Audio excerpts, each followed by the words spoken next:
बुलेटिनमध्ये आपल्या सगळ्यांचं स्वागत। एक महत्त्वाची ब्रेकिंग न्यूज आपण पाहूयात। कुर्ला ते ट्रॉम्बे मार्गावर मोठी दुर्घटना घडली आहे। कुर्ला ते ट्रॉम्बे सिंगल रेल्वे मार्गावरील ओव्हरहेड वायरवर क्रेन कोसळलेली आहे।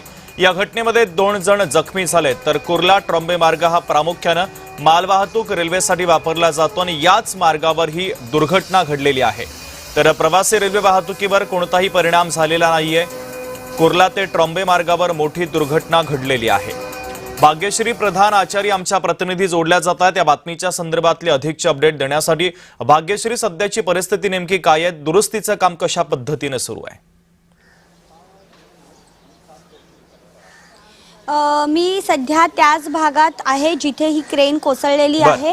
कुरेशी नगर कुर्ला ईस्ट असा हा भाग आहे आणि आपण बघू शकतो की दृश्यांच्या माध्यमातून ही जी समोरची बिल्डिंग आहे ही वाकडी बांधली आहे असं MMRDA ला लक्षात आलं। 16 मजले बांधून झाले, त्यानंतर MMRDA ला हे लक्षात आलं की ही बिल्डिंग वाकडी बांधली आहे आणि या बिल्डिंगचं पाडकाम करण्यासाठी ही क्रेन जी आहे ही मागवण्यात आलेली होती। मध्यरात्री साधारण 2:30 ते 3:30 नंतर ही क्रेन अचानक कोसळली की थेट आपण बघतोय की इथे या साइडला जर आपण दृश्यांच्या माध्यमातून बघितलं तर पूर्ण इथे घरं आहेत। या घरांच्या काही भागावर ही क्रेन जी आहे ती कोसळलेली आहे आणि क्रेनच्या खाली म्हणजे जिथे कोसळले त्याच्या खाली आपण जर बघितलं तर MIM चं ऑफिस देखील आपल्याला पाहायला मिळते। वरती जे घर आहे ते पूर्ण दबलं गेलेलं आहे। जवळपास आहे ते जखमी झाल्याची माहिती ऑफ रेकॉर्ड पोलीस देत आहेत। मात्र खरे जखमींचा आकडा जो आहे तो MMRDA कडनं समोर येणं अपेक्षित होतं, मात्र तो आला नाहीये। रेल्वेकडनं जो समोर आलाय तो 2चा आकडा समोर येतोय आणि काय जे जखमी झाले त्यांना सध्या रुग्णालयात नेण्यात आलंय। मात्र ही क्रेन एवढी लांब होती की ह्याच्या पलीकडे, या क्रेनच्या पलीकडे ट्रॅक आहे। या ट्रॅकवर ओव्हरहेड वायर्स आहेत। या ओव्हरहेड वायरवर देखील ही क्रेन जी आहे ती कोसळली आणि सगळ्या ट्रेनचं देखील नुकसान झालंय, ओव्हरहेड वायरचं नुकसान झालंय। त्यामुळे जो ट्रॉम्बे पर्यंतचा जाणारा जो मालवाहतुकीचा मार्ग आहे तो सध्या तात्पुरत्या स्वरूपात बंद केला होता।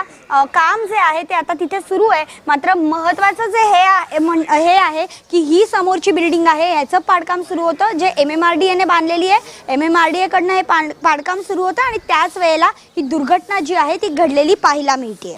भाग्यश्री, कोसळलेली जी क्रेन आहे ती हटवण्याचं काम सुरू करण्यात आलेलं आहे का? आणि सगळ्यात महत्त्वाचं म्हणजे मालवाहतूक गाड्यांवर परिणाम झालेला आहे, त्या संदर्भातली अपडेट नेमकी काय आहे?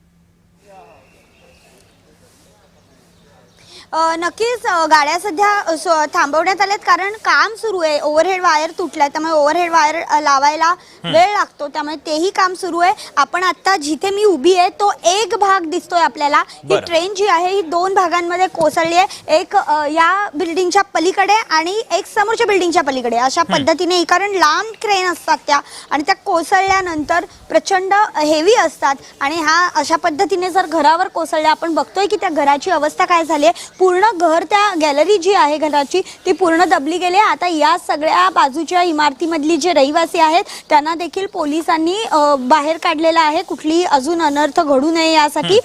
जर बघितलं तर पूर्ण जो मलबा आहे किंवा त्याचे जे स्ट्रक्चर्स आहेत ते देखील आपल्याला या पायऱ्यांवर पडलेले पाहायला मिळतात आणि त्याचबरोबर जी बाजूची घरं आहेत ती देखील सध्या पोलिसांनी रिकामी केलेत। मोठा पोलीस फाटा जो आहे तो इथे तैनात करण्यात आलेला आहे। सकाळपासून हे लोक इथे काम करतायत आणि सगळं जो एरिया आहे तो पूर्णपणे सील केलेला देखील पाहायला मिळतोय आणि एकंदरीत जर बघितलं तर हा एरिया जो आहे तो पूर्ण लांबपर्यंत आहे, येण्या जाण्याचा मार्ग आहे। त्यामुळे हा येण्या जाण्याचा मार्गामध्येच ही क्रेन असल्याने हा जो पूर्ण एरिया आहे समोरच्या दृश्यांमधनं जो दिसतोय तो एरिया पूर्ण सील केलेला पाहायला मिळतोय। शुभम, अगदी भाग्यश्री, अत्यंत महत्त्वाचे अपडेट या दुर्घटनेच्या संदर्भातले तू पोहोचवलेले आहेत, तुर्तास धन्यवाद।